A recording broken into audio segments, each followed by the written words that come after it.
Today we are finally back on some Call of Duty Vanguard, and today we actually got one of the launchers gold, which has taken an extremely long time because they are horrible to get gold, just as they were last year in Call of Duty Cold War. But we've got one. That means we are only 3 guns away from Atomic, and I am so excited to get this camo. Like, oh my days, it's going to be so good. But right now, we are going to be looking at this gold bazooka right here.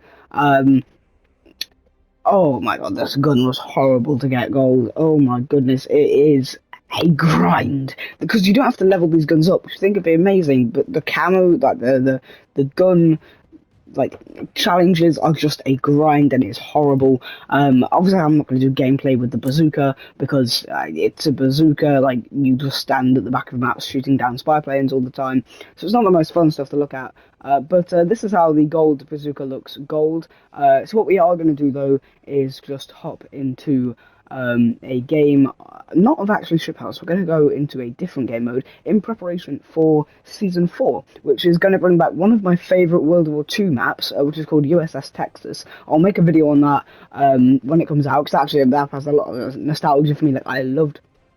Obviously, World War II had a lot of flaws, don't get me wrong, but I personally really liked Call of Duty World War II, and that was one of my favourite maps on that game, so I'm very excited to see it back in here in Call of Duty Vanguard. I think from what the promotional material I've seen, it looks like a pretty faithful remake, so I'm actually very excited to check that out. What we are going to be hopping into is probably some May Hemisphere, because I haven't played either of those maps much at all. We're going to be seeing if they're any good. Right then, here we go. So we have this is Mayhem is one of my favourite new maps that came out. You know, the King Kong kind of themes season. I really do like this map quite a lot, and yeah, honestly, one of my favourite maps. So here's what the gold bazooka looks like in game. You still can't do weapon inspect, which is kind of annoying. Can you do it on the Sten? No. Okay, I could have sworn I added that back into the game. But this is what the gold bazooka looks like. Here are the iron sights. Dum.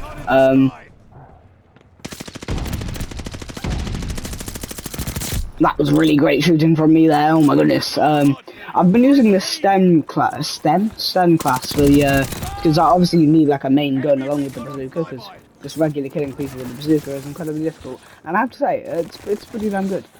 Just have a quick look at it. This is the class. Take a screenshot if you like, if you want to use it. If what I do in this game impresses you enough to use it. Wow. Okay. But we're mainly just going to be running around talking about Season 4. So with Season 4, they're going to be adding, they're going to be swapping out Rebirth, which was added in Cold War. They're going to be swapping that out for a different kind of Rebirth style game mode.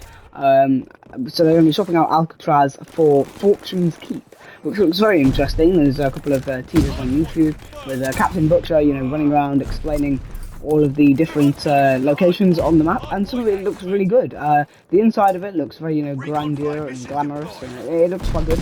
I'll be excited to actually, you know, check out that map. It looks pretty decent. There was also like a story trailer teaser thing that came out, which was extremely confusing because, as we know, Call of Duty World War II Call of Duty Vanguard took kind of a really weird way out of, you know, presenting the World War II setting, in that it's just your team versus the enemy team, which we all know was a fantastic conflict that happened during 1939 and 1946, where it was just your team versus enemy team, and that was all that happened. It was just it was Godzilla and King Kong running around shooting each other.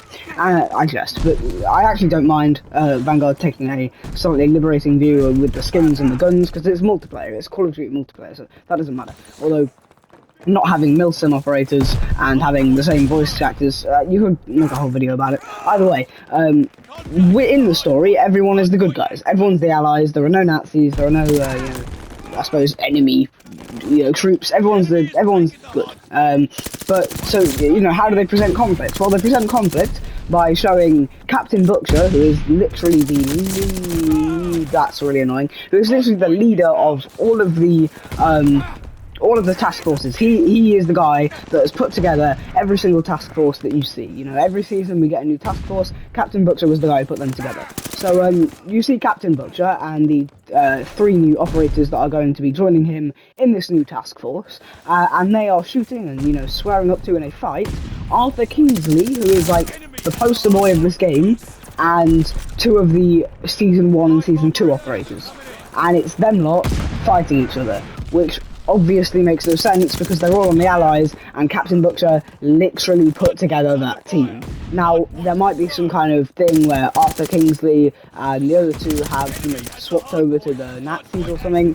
I don't see that happening because it wouldn't make sense with their characters at all, but let's face it, it's Vanguard, who the fuck cares about the story? Although, that is just a strange inconsistency that I'm sure a lot of people noticed, because it was like the main point. Also, was a helicopter flying in, like a very modern looking helicopter flying in at the start of that trailer, and which obviously we're not around in World War II, but who would care at this point? Everyone's just playing this game as filler until Modern Warfare 2 comes out. But either way, notice some inconsistencies. Although, with all this pessimism, I actually am quite excited for Season 4 of Call of Duty. I mean, it looks pretty good, honestly. Some of the new guns look decent. I'm actually excited to play the new map in Warzone. And overall, the new season looks pretty good. I really like the theme of like the gold and making everything look really rich and fancy. And I do quite like the look of the new season. I don't know what was going on with that trailer there. And honestly, Season 3 hasn't been that bad. There's been a bit of a content drought, as there always is with these things. Like, they don't manage the seasons very well.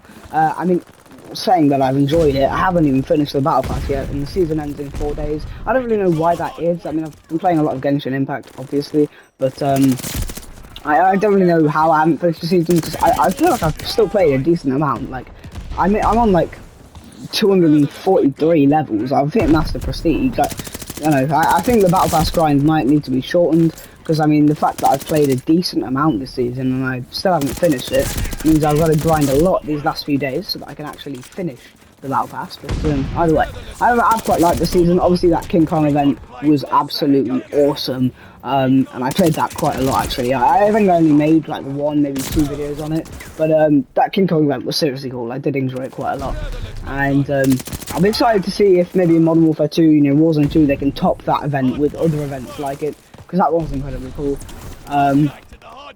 What else is there to talk about? Oh yeah, I'll actually be quite excited to play as Captain Butcher as well. I mean, he wasn't really a mainstay in the actual Vanguard campaign. However, you know, obviously with him being the one who's put together all these task forces, and I mean, he's constantly the voice that I've heard for over 1,000 hours at this point. He is the voice that has been in all of these multiplayer games. I mean, you can see him right there. You know, he's the one that narrates it with a lack of a German commentator for the enemy team. We've kind of had to rely on Captain Butcher to provide us with all of our commentating needs, and whilst his voice has got incredibly annoying, it'll be fun to play as him, although I'm not sure how the voice like lines will match together with him being a playable character in the game and then him also narrating what is happening on screen. That might be a little bit weird, but you know, overall I'm pretty excited to play as him. I mean, I very rarely, in fact I never go out of my way to buy the operators that come with each task force, because I feel like you don't need them at all and it's kind of a waste of money, because the skins you get with them are not that impressive, and overall I just don't see the point. I mean, there are a few times where I've got random skins to do with some of the premium operators that I didn't mean to get, or that I bought because the skin looks cool and I realised, oh, okay, you know, it's one of those. It's always nice, but I don't go out of my way to collect all the operators. I feel like you don't really need to. So, I mean, I won't get the other 2 unless, you know, I mean, but to be honest, unless there's a bundle that blows me away and is only, and is incredible, I'm not going to be spending any more money on Vanguard, I don't think, because I want to make sure that I can get quite a few of the Modern Warfare 2 blueprints, if they even use that same system, just because I feel like, you know, at that point, it's all going to go into the new Warzone, and in my opinion, it will just be more valuable. So I don't see much point in spending any money. Obviously, I'm not going to knock you if you do. I mean, trust me, I'm no stranger to spending money on this game for seemingly unnecessary cosmetics that I just think look cool. So, trust me, if you do buy any of the ones out, I mean, there's this really cool set of bundles in the shop. It's like the War Apocalypse Horseman looking ass thing. It looks pretty cool, and I was very tempted to. I almost got it. I mean, you get like a Mastercraft, an Ultra skin. It looks sick, but you know, I had to control my impulses a little bit, and I'm not gonna, you know, spend any money on this game unless it's something really special. Because I mean, at the moment I'm just prepping for Modern Warfare 2. I'm, you know, seeing kind of exciting myself. I mean, I'm playing a lot more, you know, regular Modern Warfare, because I know it's going to be a different engine, but I can't imagine they'll stray too far from, I'm just dancing around that guy. Can't imagine they'll stray. Obviously, the game's going to be a lot better than Modern Warfare 2019, but I'm going to kind of prep myself for a similar experience where it should be, you know, high stakes, tactical looking. Like, it should be really good. I am very excited for Modern Warfare 2, so I'm, you know, prepping myself on Modern Warfare 2019. This game has actually gone pretty good. I mean, I've just kind of been waffling the whole time, but we've got 50 kills, which is pretty good. And it's nice having to not worry about spy planes for the time being, because, oh god, that was so annoying. But for now, we are just going to ride out the end of this game. We're not going to win, unfortunately, but, you know, that's never really my aim. We have actually taken the point, though. I've basically just single-handedly saved our team from losing. Oh my goodness, we could actually do something here. Whoa, oh, that's the most clutch thing I've done in my life. Oh my goodness, that is the most clutch thing I've ever done. Wow.